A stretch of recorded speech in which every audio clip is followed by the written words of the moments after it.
to everyone for joining this session this afternoon. We have over 70 registrations and people are still arriving, but we're going to start now. We have members from all over the country, all different sectors, all different sizes of companies. So I think that clearly illustrates the pertinence of this theme that we're talking about today, which is work-related stress and how to overcome it. As a chamber, we've already organised several events relating to this theme over the last couple of years, and including what are the responsibilities of employers and fellow employees regarding mental health issues. I think there's sometimes reluctance for people to talk about it, to admit that they feel stressed. And there's also possibly the fear that as an employer or as a fellow worker, if you raise the subject, then perhaps you're interfering in something that's not your business. Mental health issues are very delicate and less obvious than a broken arm or a broken leg to observe in someone else.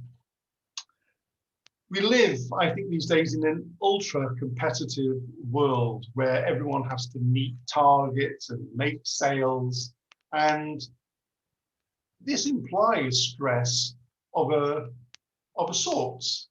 And sometimes the stress is self-induced or self-imposed, I guess is the word, and sometimes it comes from outside sources.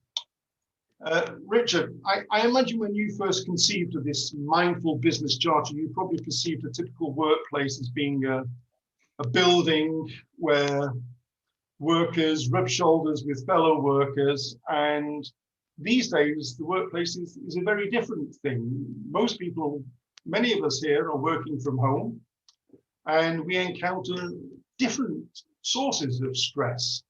It might be an intermittent Wi-Fi access, or it might be, certainly I feel a lot of people are working much longer hours than they ever did when they went to a workplace, starting earlier, finishing later, working weekends. I also see there's like a clash of flexible working. People start at hours which are convenient to themselves, and then other people join later in the day and perhaps slightly out of sync with a working day, unlike when it's in a physical building, I suppose. And of course, then you have sometimes children in the background or other family members. I guess there's a lack of exercise. We're not going to a workplace. And I think in my case, probably poor eating habits. You used to go to a restaurant at lunchtime, and now quite often it's a pot noodle. Lots of things relating to work, stress.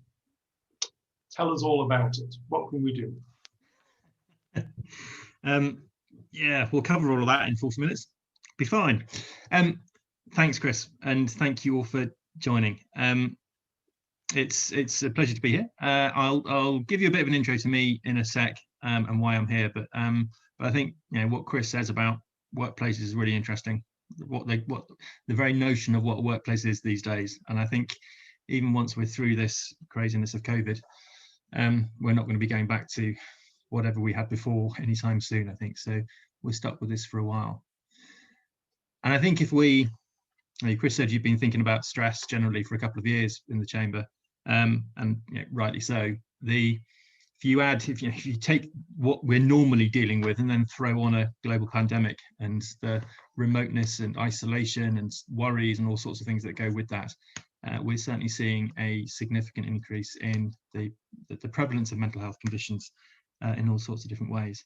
So it's pertinent, obviously, to be here. And one of the things Chris also was talking about was about the how able we feel to talk about how we're feeling and talk about our stress.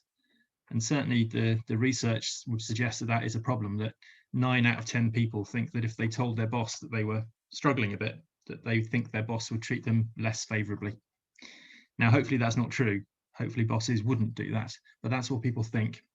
And so there's an awful lot of stigma to get over in this area. So, my name's Richard. I'm 50. I've got 3 kids who are now 18, 20 and 23. I studied law. I was at school with Tara Purcell, who's on the call, a few years ago now.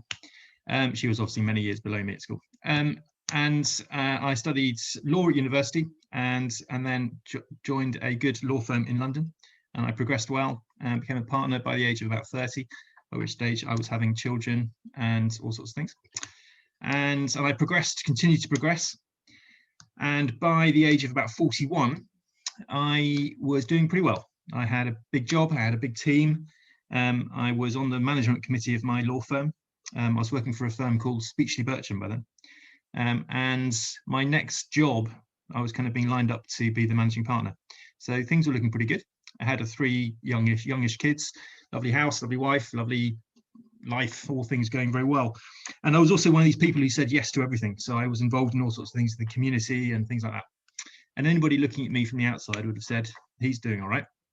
And certainly from the inside, it looked pretty good for most of the time too. And there were times when I felt under pressure, of course, and there were times when I felt stressed, of course, but you kind of think, well, yeah, that goes with the territory. I've got a big job, I've got a young family, I've got lots of responsibilities. Of course, I feel a bit pressured sometimes. But I was very aware in my work, because I was an employment lawyer. And when you're an employment lawyer, you deal with people who are going through quite stressful times at work sometimes. And I was aware that some of those people that I was talking to were exhibiting signs of strain. Some of them were coming to me for advice about their legal position, but there were some who clearly they weren't very well. So I was getting used to saying to some of them at least, look, leave me your legal problem, but maybe you want to go and talk to somebody about how you're doing, about how you are. So I was getting aware of the overlap between our kind of mental health and our workplace, but wasn't aware of what was happening to me. And in the summer of 2011, in May 2011, went on holiday with family to France, and we were driving back around the périphérique south of Paris. I don't know if any of you have done that journey, but it's enough to drive anybody crazy. And I was driving, we were approaching a péage gate. I was still going fairly fast. We were still a fair way from the gate. And suddenly I felt dreadfully ill. And at the time I had no idea what was going on. At the time I thought I was going to die. And my heart was going out of control. My breathing was all over the place. I was feeling desperately sick. And all I could think of was I needed to escape from where I was. So I stopped the car, got out and started walking across lots of lanes of fast moving traffic until one of the French authorities stopped me and said, "What are you doing?" And I said, "Well, I don't really know." And they closed the motorway and got me somewhere safe. And that was kind of the beginning of quite a big change in my life. So what I didn't know at the time was what I was experiencing was a panic attack. And it was the first indications of a pretty massive breakdown. And I went from being somebody who seemed to be able to cope with pretty much everything and didn't seem to be fazed by anything, to somebody who was terrified of pretty much everything. And it happened very quickly. So I spent a few weeks at home trying to manage, but pretty quickly it was clear to me and my family that wasn't working. So after a while, we had a chat with my psychiatrist, because I had a psychiatrist at this point, who said, "Do you want to be admitted to hospital?" And I said, "Well, I've got no idea. You're the expert, you tell me." And he said, no, it's about what you want, it's about what you think. So, okay. So I said, fine, tell me this, am I ill enough to be admitted to hospital? And he said, yeah, you're definitely ill enough to be admitted to hospital, don't worry about that. Okay, I said, what are they like in there? And he said, well, they're like you. And that's one of those conversations that's kind of stuck by me through the years, because when I went to hospital, and I spent a month in hospital, I was admitted the day after that conversation, spent a month in hospital, and the people in psychiatric hospitals, they're not other people, they're not different people, they're people like us, they're people like you, me, our friends, our family, our colleagues, just who are having a difficult time struggling with coping with the world for a particular period for whatever reason. So I spent, as I say, a month in hospital, and then I spent about 2 years kind of recovering and coming to terms with what happened and working out why, and thinking about what to do next. And the work I do now is all pretty much around mental health in the workplace. I work for a company called Byrne. We do, we're a workplace consultancy. We were set up about 20 years ago by employment lawyers who were tired of dealing with the rubbish that employment lawyers have to deal with, the bullying, harassment, discrimination type stuff that comes out of dysfunctional workplaces. So we were set up to help our clients create kinder, fairer, more productive workplaces, places where people can thrive and where bullying and harassment and that kind of stuff doesn't happen. So we do lots of work around culture, around leadership, inclusion, respect. And then I lead our work on mental health. Lots of that is training and kind of awareness raising and things like that. So we do a fair amount of campaigning. And then we are involved in a number of initiatives, and it's in relation to one of those that I am talking to you this afternoon. So I'm just going to share my screen. It's something called the Mindful Business Charter, which Chris very kindly said I set up. I didn't, but I got involved quite early on after its initial baptism. I'm going to spend about, I don't know, 30 minutes or so giving you a bit of a background to the Charter, what it is, how it came about, why, what it involves, and maybe how you might get involved if you're interested. And then we'll have time for questions and answers. But I'm very happy to take questions and things as we go through. I don't know whether you're able to unmute yourselves, but you can put things in chat or do whatever you need to do. But feel free to ask questions as we go through or to keep them up until the end. What is the Mindful Business Charter? It comes from the following premise. When we're stressed, our brains don't work very well. And that's a physiological fact. What happens, if you're interested, is our amygdala gets triggered, which kicks off our flight and fight response.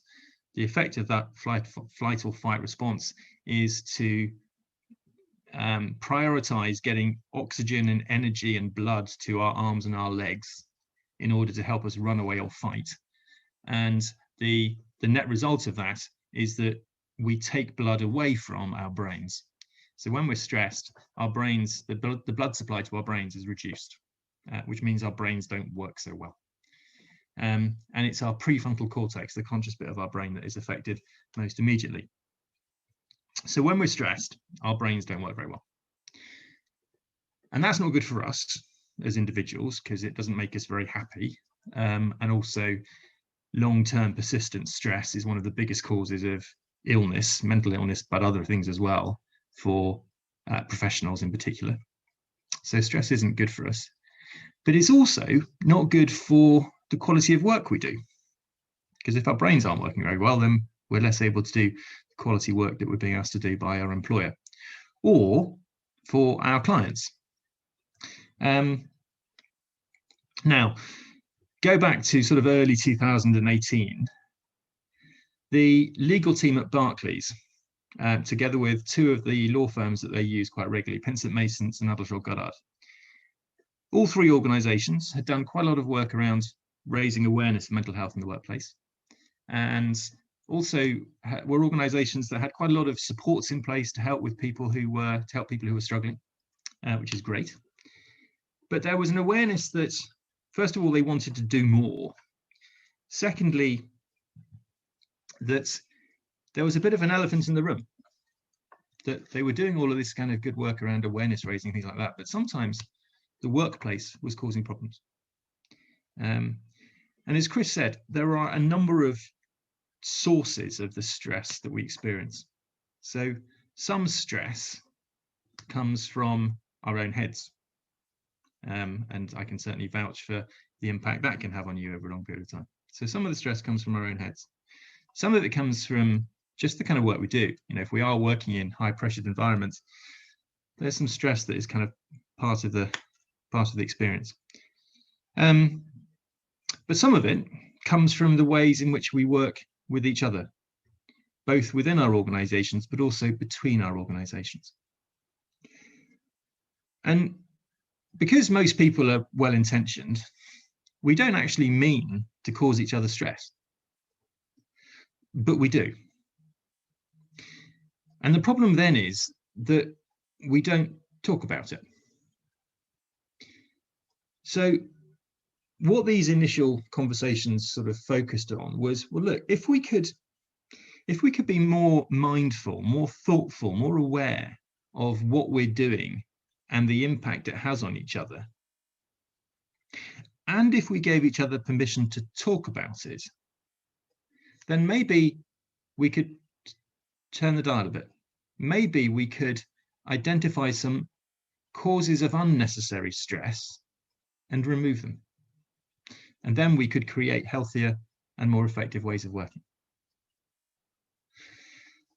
So that was the basic premise. And it was critical right from the outset that you had Barclays on the one side, a big client, and some suppliers. In this case, they happened to be law firms, but didn't need to be. Some suppliers on the other. Because Barclays were really clear from the outset, saying, look, we know that we are a great big, scary client. And when we even hint at the idea that we might at some stage in the future want you, our lawyers, to jump, you start jumping and you carry on jumping until you fall over. And that's not good for any of us. And we didn't even ask you to start jumping. We just said it might be a nice idea at some stage in the future. So Barclays recognizing the influence they have as a significant client. Now, as I said, my background is in the law. I spent 20 years as a lawyer, and I know lawyers are odd in many ways, and I can say this, being one myself. One of the things that lawyers are not very good at is saying what they need. I'll tell you a story. When I was in hospital, we did a number of things. One of the things we did quite regularly was group therapy work. And on one occasion, the therapist asked all of us who were in the session, there were about 20 of us, to stand in the middle of the room and to put our right hand on the right shoulder of somebody who we felt particularly connected with in the group that day. So we all did that. And then she said, keep your hand there, but with your left hand, can you touch the left shoulder of somebody who you think you might be able to help today? So we all did that. And then she said, with your right foot, can you touch the right foot of somebody who you think might be able to help you today? So we did that. And I'm standing there by this stage, balanced on the tiptoes of my left foot, falling over, strained, deeply uncomfortable, finding it hard to keep my position. And the therapist said, hold the position, hold the position. And slowly she walked around the group. And then she came to me and she said, Richard, are you comfortable there? And I said, no, clearly not. Look at me. And she said, do you often feel like this? And I said, yeah. And she said, can you look at everybody else? And everybody else in the group was standing perfectly comfortably, 2 feet on the ground, arms just nicely out, touching people connected. She said, can you just ask one of them to move? And again, it was one of those conversations that stayed with me, because you think, so we're actually allowed to ask for help. We're allowed to ask that other people might kind of move around a bit. I'm not saying lawyers are unique in this, but lawyers are not very good at asserting what they want. So that was kind of an important part of the kind of thinking in those early conversations between, as I say, the lawyers at Barclays and their colleagues at Pinsons and Aldershaws. So they got together and they said, could we think about ways in which we could change the ways in which we work in order that we can do that central goal to remove the unnecessary causes of stress so as to create healthier and more effective ways of working. We know that there will be some stress in what we do, that's fine. But if we can identify the unnecessary causes and then remove that, that'd be great. And being lawyers, I guess their initial kind of instinct was to create a big rule book, and then thought, no, let's not do that.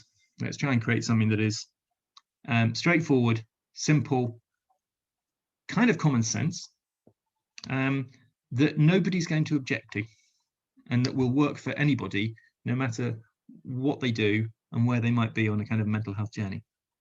So they came up with 4 pillars, and those are the pillars that kind of underpin the charter. And I'm going to go through those in turn. The but there are a couple of kind of mottos or whatever that we kind of keep in mind with the Charter, and they're on the screen at the moment. So first of all, being brave.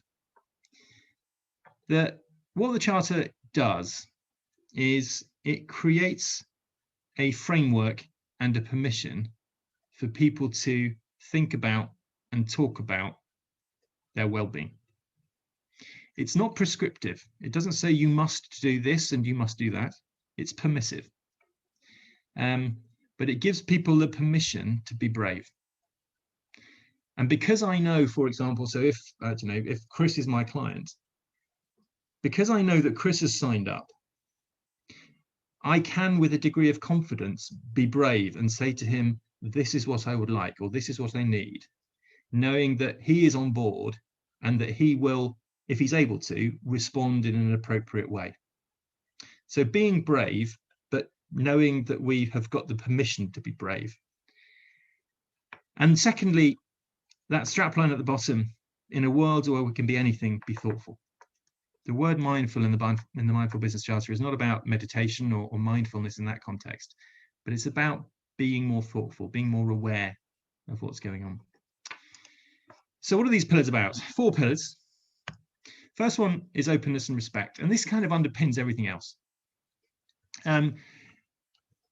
There's lots of bits to it.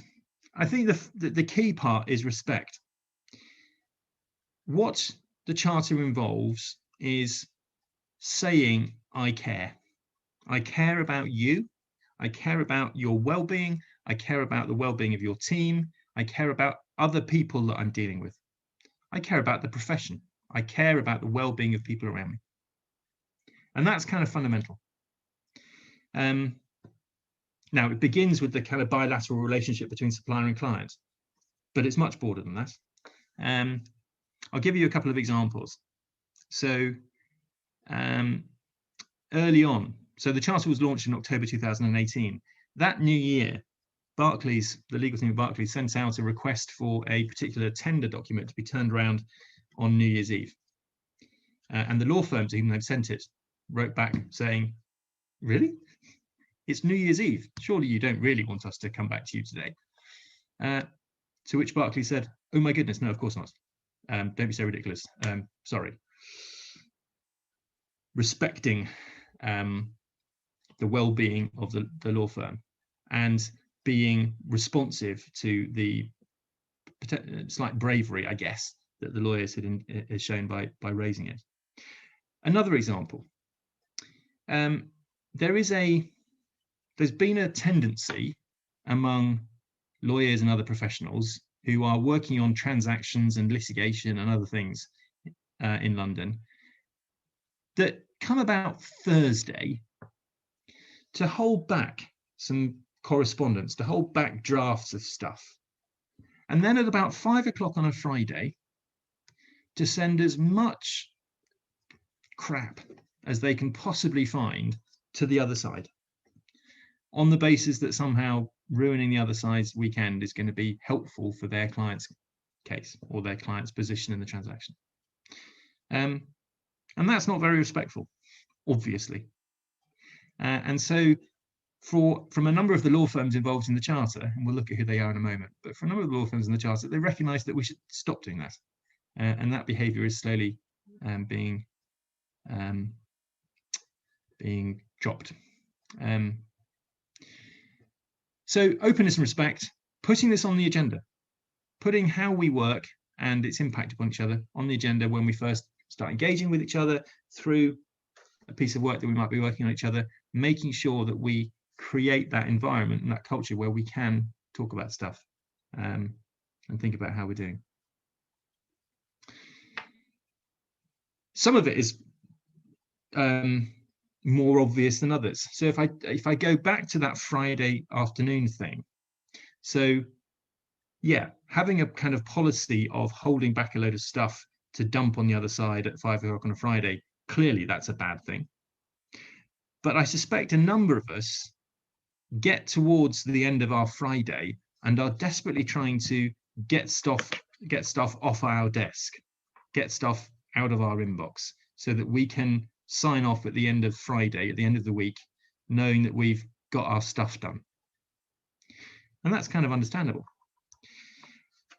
But obviously, when I send something out from my inbox at 4:30 on a Friday, thinking, whew, I've got that done, I'm sending it to somebody else and I'm putting it into their inbox.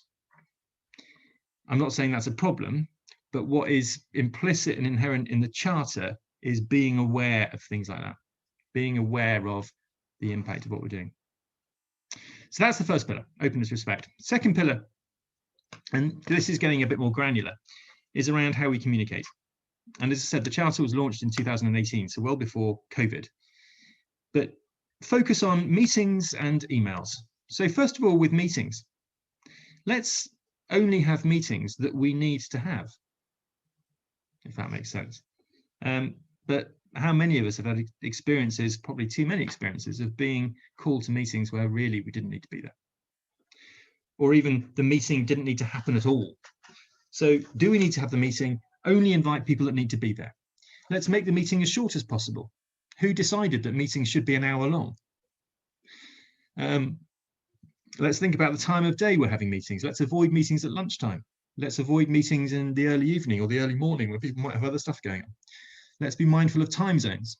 So, you know, it might be that I'm working in Barclays, for example, in London, and I need to schedule a meeting that my colleagues in the US and my colleagues in Hong Kong can both attend. Okay, but be mindful of that and the impact upon them. And if we end up scheduling a meeting that is going to be at 10 o'clock in the evening in Hong Kong, don't cancel it 5 minutes before the meeting's due to start, because that's really disrespectful, because those people in Hong Kong have given up their evening to wait around for this call, and now you've just wasted their evening. So thinking about meetings and allowing people to join meetings in the way that is most appropriate for them. You know, and we have obviously seen that, hey, we can do most of what we need to do over Zoom. So let's allow people to do that. So that's around meetings. And then around communication, so email. We all are sending an awful lot of email at the moment. First of all, let's think about whether I need to send this email or not, or could I communicate in another way? Just because I can copy in 50 people, it doesn't mean I should. You know, when I started work, if I needed to send something to more than one person, my secretary would put some carbon paper in between two pieces of paper and we would make a copy. And we could just about get 2 copies out with 2 bits of carbon paper. But more than that, and we had to retype the letter. And so we didn't bother. You only sent it to 1 or 2 people if you needed to. Now we have this copy all, CC all, and we end up with all of these emails that we don't necessarily need to get. Think about whether I need to send the email, think about who needs to receive it. Think about when we're sending it. It might suit me, for example, to work on a Thursday evening to clear some emails on a Sunday afternoon or whatever it might be. But what's the impact on the people who are receiving emails at that time of day?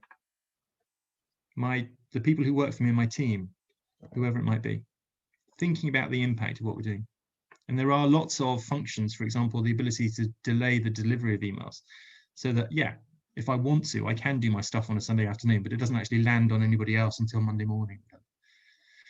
One of the partners at A&O, Alan Overy, said to me, yeah, I got caught up in this because I used to try to be really mindful of when I was sending emails. And so if I was working on a Sunday evening, I would delay the delivery of all of my emails until sort of 9 o'clock on Monday morning, so that my team weren't bombarded with emails at the weekend.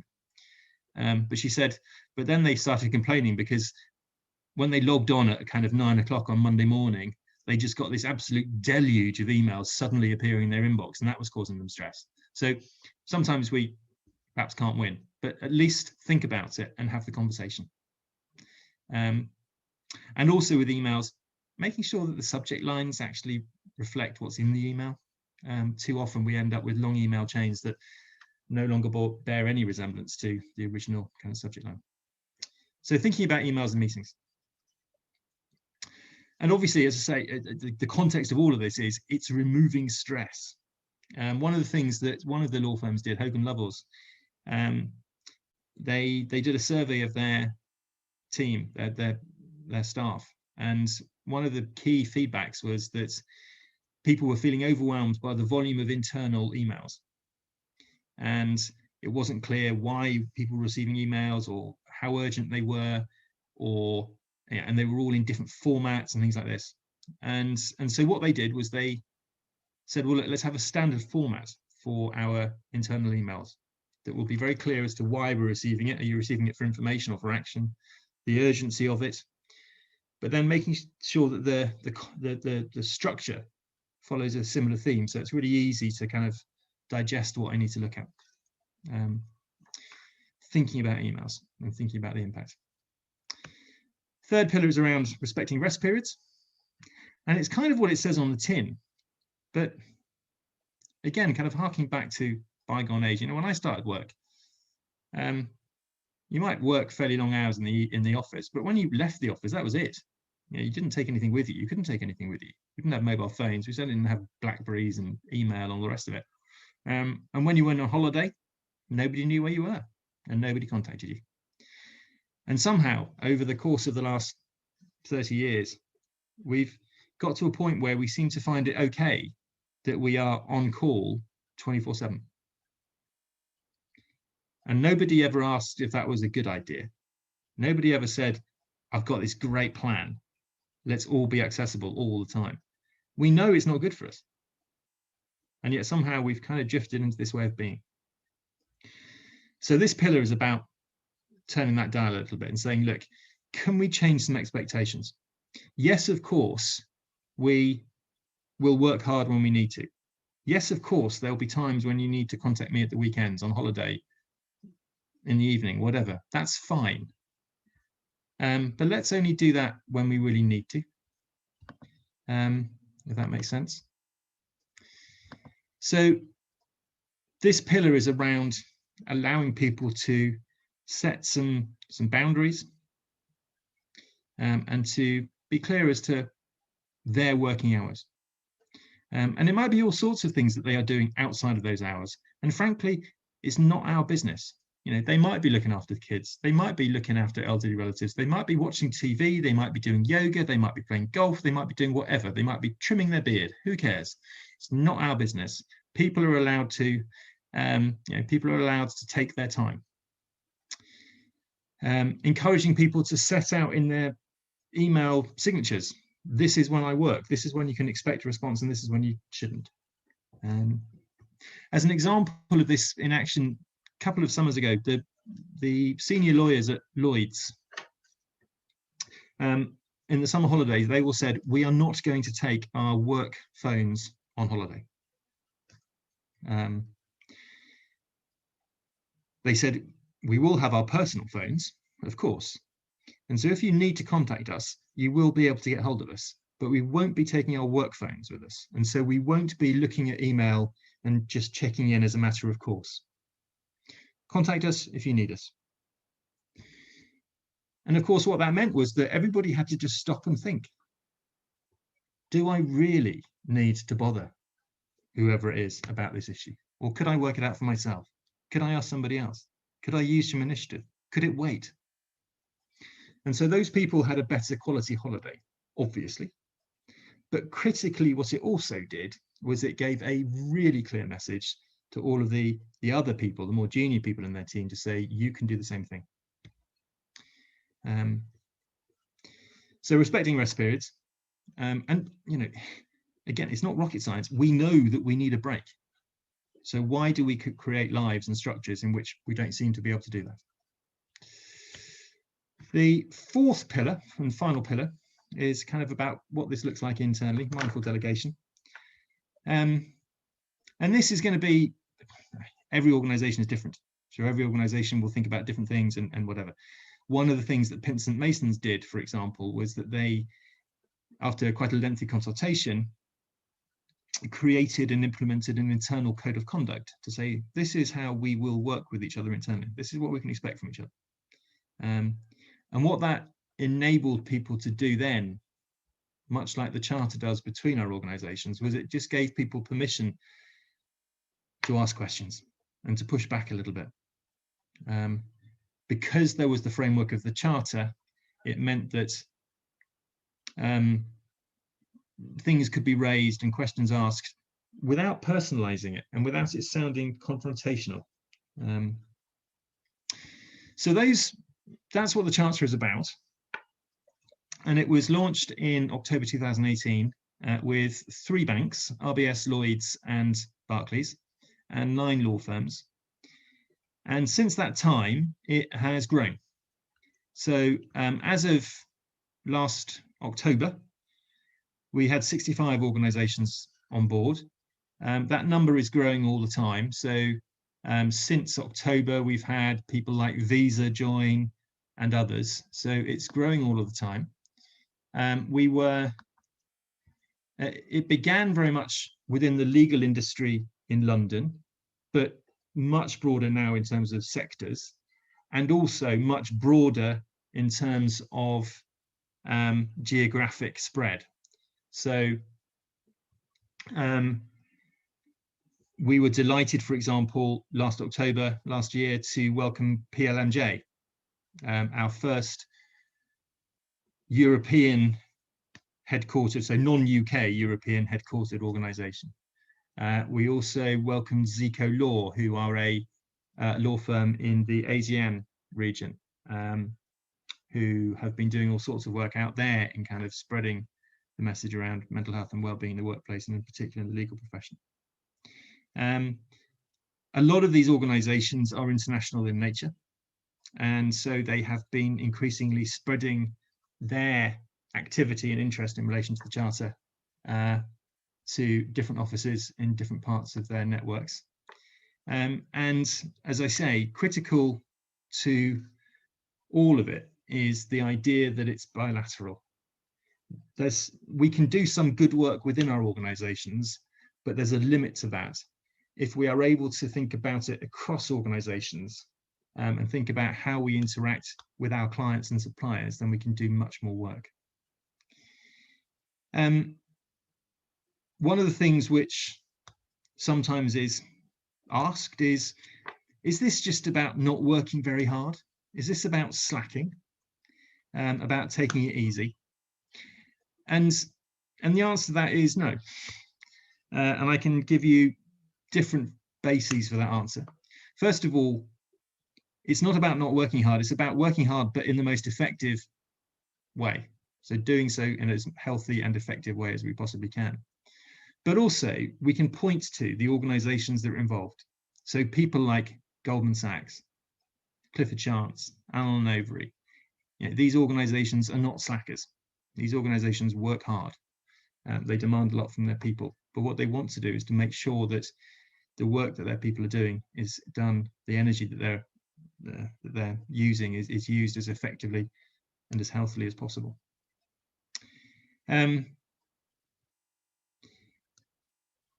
There's no particular kind of checklist or kind of hurdles to get through to get involved. All that we ask is that organizations are interested and want to commit, and then we will help them work with them to think about what they can be doing. The Charter is all about what you do as opposed to what you have done, if that makes sense. And none of these organizations will say, we've got it sorted. Absolutely not. Everybody is at different stages, but we're all on the journey. We're all trying to do stuff. And one of the lovely things that the Charter, that I've seen with the Charter, is how all of these organizations collaborate and share learning and challenges and best practice and all sorts of other things in order to create across business healthier and more effective ways of working, recognizing that some of the stuff that's been going on for the last few years is not sustainable. I'm going to finish off my little spiel with a couple of little stories, little anecdotes, and then, as I said, very happy to answer questions and things. First little spiel, a couple of years ago, when we sort of got together with some of the key figures on the Charter to think about what do we want to do with it? Where do we want it? We were thinking about kind of strategy and stuff that we needed to do. And so we thought, well, where would we like to be in 5 years' time or 10 years' time? What would we like to be the result? And the thing that came out clearest from so many of the people around that table was, and at that stage it was mostly lawyers, it was, we would like to have a legal profession that we would want to encourage our children to join, as opposed to one that we would discourage our children from going anywhere near. And that remains quite a big kind of ambition, I guess, but it's not just the law we're talking about clearly in that context. And the working arrangements, working conditions and systems and processes that people work under in all sorts of sectors and businesses are unsustainable and frankly horrific. And as Chris has alluded to, that hasn't got any better with COVID. I'm going to finish with a story. And this is, my brain works in images, so forgive me. I've never had anything to do with horses, really. They scare me. I don't really understand them. But I do like woodwork. I really like carpentry. And a few years back, not a few years back, about a year ago, I went to stay with somebody who had a horse. And she said, come outside and have a look at my horse. So I went outside the back of the house to have a look at her horse. And it was in this big field, a bit like the one on screen, with lots of lush, long green grass. And I noticed that she had divided this field up into lots of little areas with some really expensive, nice looking quality wooden fencing. So I said, yeah, nice horse, but oh my goodness, look at your fencing. Tell me about that. Why have you divided up this field into all of these little areas with this really expensive, high quality fencing? And she said, well, if you put a horse in a field of lush, long green grass, it'll carry on eating that grass until it kills itself. And so we put it in little spaces so that it can only keep, it'll only have so much and it'll keep itself safe. And I thought, that's interesting. That kind of reminds me of a lawyer that I used to be. That if you put me or lots of people who I know and work with into a field of lush, long green work, we will carry on doing that work until it kills us. And it nearly did. And what we need, what's happened over the last many years, I think, is that those fences that used to protect us, things like the office and 9 to 5, and that's enough, all of those things have gradually kind of been eroded. And I think what COVID has done with remote working is it's kind of knocked the whatever out of the last sort of vestiges of boundaries that were there.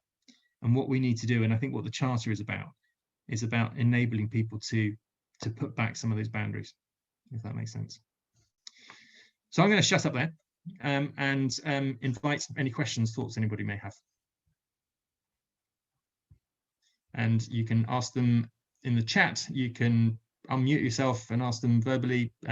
You can put up your hand. You can do whatever is most comfortable for you. Okay. Hi, Richard. I'm Martin van Lelyveld. I will do it live. I think it's quicker and we gain some time. Thank you very much for your introduction, especially your story where you came from. It's quite inspiring, not only, well, scary, but a bit inspiring. Hearing the international companies when you mentioned, I recognize a lot of what you've explained and the approach also, but what I do recognize also, I work internationally, and the culture also plays with it.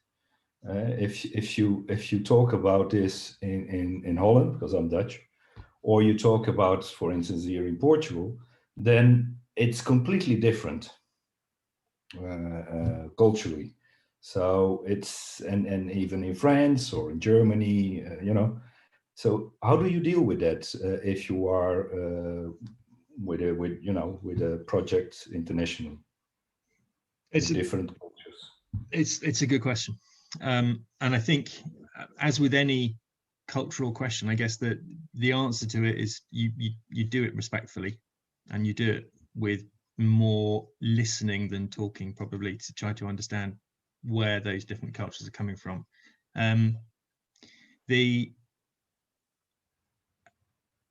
I do. So I guess I would say that in relation to the charter work, I've not come across any part of the world in which people haven't said, oh yeah, I get that. I didn't think in lots of parts of the world, there's a kind of reluctance to kind of do anything with it because they're not sure they're allowed, if that makes sense. But I think it's, the stuff that it's talking about is pretty universal. In our broader work around kind of creating, having the conversation about mental health and well-being, I mean, that, as you alluded to, varies enormously. I do a lot of work with a Japanese investment bank that's got a big presence in London, and there they've got, I guess, half the people there are European, and half the people are Japanese expats, and there's a massive cultural clash there in terms of willingness to engage in the subject. It'll take time. I was with another hat, I've got a role with a campaign that the Lord Mayor of London runs that's about using storytelling to break down stigma. And about 4 years ago, I was hosting an event in the Lord Mayor of London's kind of London house, which is quite a grand house. It's called a mansion house. It's huge. It's very, very wealthy and plush and all the rest of it. And we had an event with about 200 of the great and good from London business.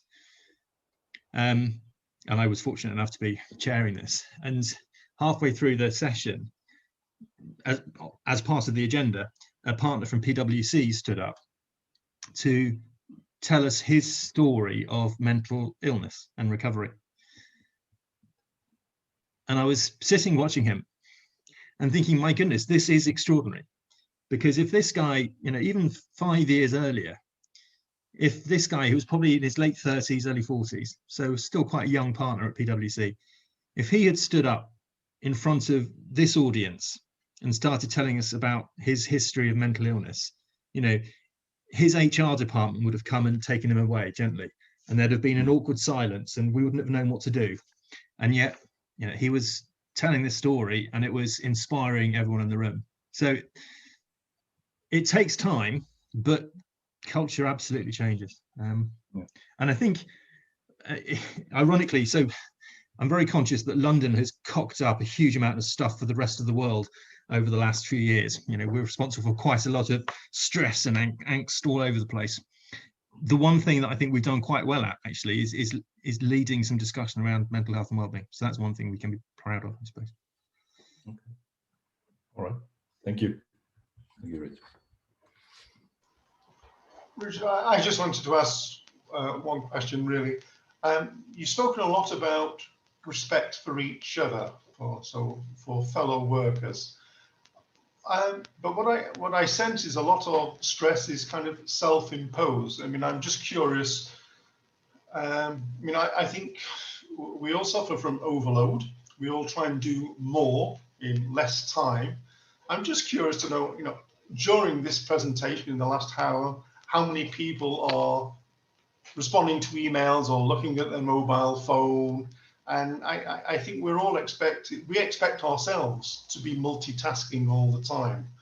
So do you want to comment a little bit about respect for yourself and time management? Yeah, I mean, we could say a lot. I think I'll say two things. I could say 100 things. Stress. We all probably know what stress feels like. The best definition I've ever come across of what stress is the perception, the state of mind we get into when we think we can't cope, when we think that more is being asked of us than we can do, when the demands upon us are exceeding our resources. Now, sometimes we're right. Sometimes more is being asked of us than we can do. But very often, it's just our perception. And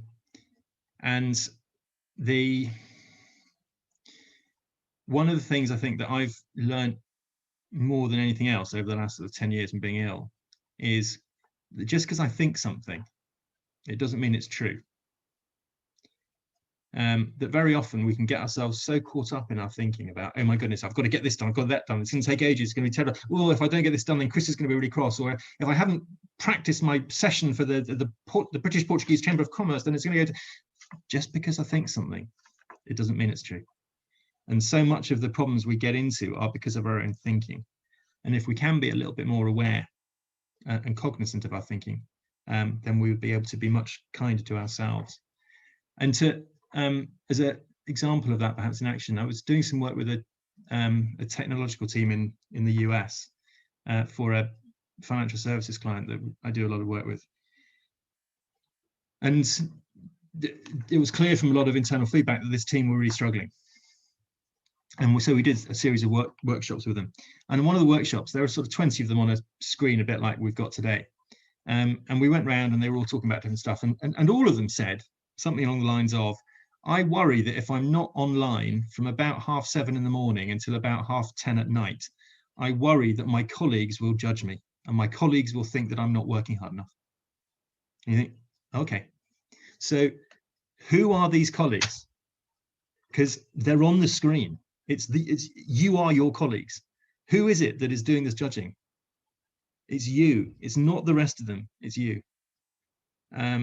So much of the trouble we get into is because of our own heads, and the person who we need to be kindest to most is ourselves rather than other people, I think. Sabine, you've got your hand up. Yes, I was just about to say Sabine is one of two people eager to ask a question.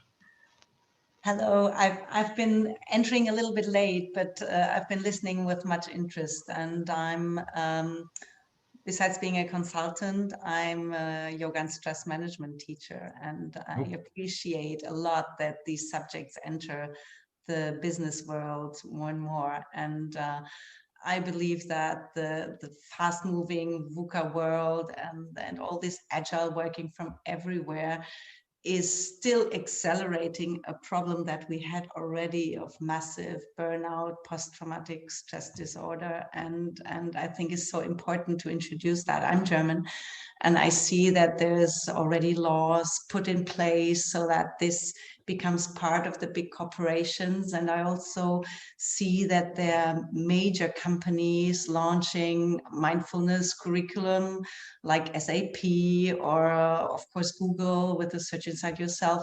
So I see a lot of programs to work on the individual to cope with, let's say, today's challenges. And now I see with your charter also the structures being put into place, and I think this is extremely important. And I was just wondering in what way you interact with these programs that work on the individual, in what way that like structure meets the individual. And then I only wanted to add on that multitasking, from everything I know about neuroscience, is not really existing, is what we think we can do, but it's actually a rapid sequential work that is often enough heavily distracting us from the focus. And I think we can learn still a lot about how our brain works and how we can give rest and how we can give focus. For sure. And I think the tech piece is a huge thing. I mean, the way in which our tech works and interacts with us is so completely not designed for our most effective working or well-being. The average person, if you're working on something, so if you're working on something that requires your concentration, and you get distracted, the average person takes about 15 minutes to get back to that same level of attention. So if you're trying to, I don't know, write a presentation or whatever it might be, and your email alerts going off, or your Slack messages, or your texts, or your WhatsApps, or whatever, and you just get, it's the most inefficient way of working. And yet, you know, so many of our systems are set up to be constantly alerting us in that way, and it's incredibly ineffective. I mean, to your question about interacting with kind of personal programs, absolutely. And some of the charter is about giving people the permission to do that and to say, this is what I want and need, and this is what I'm going to do, and the rest of you need to work around it, kind of thing. But working, I mean, one of the most, the charter is a framework. It gives permission, it gives an opportunity. it's what you do with it. And some of the most interesting work is going into organizations and their supplier relationships and saying, right, what works here and what doesn't work? Be honest, be brave. You, secretary, you, senior person, you, whatever, tell me, where are the issues here? Where does it hurt? Where does it get hot? What are the stresses here? Because if we can talk about them, we can do something about them. But for as long as you just keep saying, oh, well, you know, I'll just do it, I'll just go along with it, then, you know, it's always just going to stay the same. Jasper, you've got your hand up as well. Yes, your turn. Sorry. Yes, thank you, Richard. This was really interesting. You're touching some very, very delicate areas here that I've been working and speculating about for more than 25 years. I'm Danish. I have my base in Portugal since 95, but I've been working in turnaround management, and meaning that my task would be to do cultural turnarounds as fast as possible, and on behalf of the shareholders, create sustainable results. And that has given me some experience in stress management on behalf of myself, my family, my management team in particularly. And I have a question to you about this, because my conclusion has been that mindfulness is really about respecting each other's boundaries, and without knowing people's boundaries, you know, without knowing each other's boundaries, we assume we can ask, but we are not sure that we get a transparent answer. And this has been a struggle for me, and I wonder if you have any experience in this area, because we come down to communication, which is you know, interpersonal communication, digital communication is getting even more complicated every day. But about this, I'm very happy to tell you that I learned something today, because you solved an issue for me. I over this last year, I've had serious trouble because I work internationally. I invest in my passions. One of my passions is related to this plant-enhanced therapies, and so I work with people around the world, and some cultures have their day off on a Sunday, others have it on a Friday. You know, I work with people in the US and Asia, and they don't know where I'm based because I don't make a point out of that. And suddenly, when you mentioned today that state your availability in your email, you know, so I have it now. I have, you know, just implemented it, 9 to 5 availability on Lisbon workdays. You know, this has really been an issue for me, and I didn't know how to solve it. I was, you know, I couldn't believe how people were so disrespectful of being angry that I didn't answer the phone at night, you know. Anyway, so thank you very much for that one. That was really really solving something for me. And then during our speech, I sent you a message and realized that I shouldn't do that, because you'd be looking at it while you were talking. I'd be distracting you. So I made a mistake and learned from that as well. Thank you very much. You're welcome. Anyway, the boundaries issue is, I really wanted to pick your brain on that one. You know, if you have any ways that any good tricks that we can, you know, sort of politically correct, ask each other about what are your boundaries in terms of collaboration, communication, work, you know, these things. So it begins with a conversation, and it begins with having the courage to be human, to be vulnerable. I'm going to tell you 2 stories. So about this time last year, a bit earlier, around beginning of January last year, I started having problems sleeping, and by about the end of January, I was really not very well, and I had to drop out of various things. I had to cancel a trip to Singapore and to Hong Kong. I had to cancel some appointments in London and various other things that I was due to be doing, and I was really scared about doing that. But of course, everyone said, but we told people why, and everyone said, well, that's absolutely fine. I hope you feel better soon. You think, oh, so I can do that, okay. And a couple of years ago, I went to do, I was asked to speak at a joint, so the senior lawyers at Barclays were having a big event, a big away day with their colleagues at Clifford Chance. So lots of big, scary, important people in one room together. And I was asked to do some training for them all. So I was a little bit scared. And after about an hour, I'd noticed that there was this extraordinary close relationship between the people at Clifford Chance and the people at Barclays.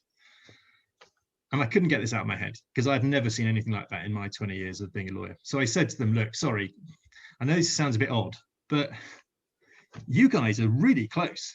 Has it always been like this? And they said, no. They said, this has happened over the last 6 months since we've been talking to each other about the Mindful Business Charter. And since we've been saying things like, I can't attend a meeting at 6 o'clock this evening because I've got young children and I want to put them to bed. I'll talk to you at 9 o'clock if that works for you. Since we started doing that, we've got to know each other and like each other. And the stickiness of that relationship, you know, those Barclays are not going anywhere. That relationship is so secure. And as I say, it was so obvious from just spending an hour with them. But it begins with that first little bit of vulnerability to say, and then once you do that, not everybody, but most people, and certainly the people that you probably want to be working with, will respond in the way you'd like them to. I think. Excellent, thank you. You're welcome. Any other thoughts, questions from anyone? Thank you, Richard. I know David was asking a question in the chat, but I think you might have already answered it because it was relating to time zones. So David, if you want to put your hand up, if you want to ask another question, or if it's already answered, that's fine. Otherwise, I will say thank you on behalf of all of us, Richard, for a very insightful hour. Enjoyed this a lot. Hopefully we'll all behave slightly more considerately towards each other. Thank you again. You're very welcome. Thank you for having me. Thank you for your time. Thank you. Thank you.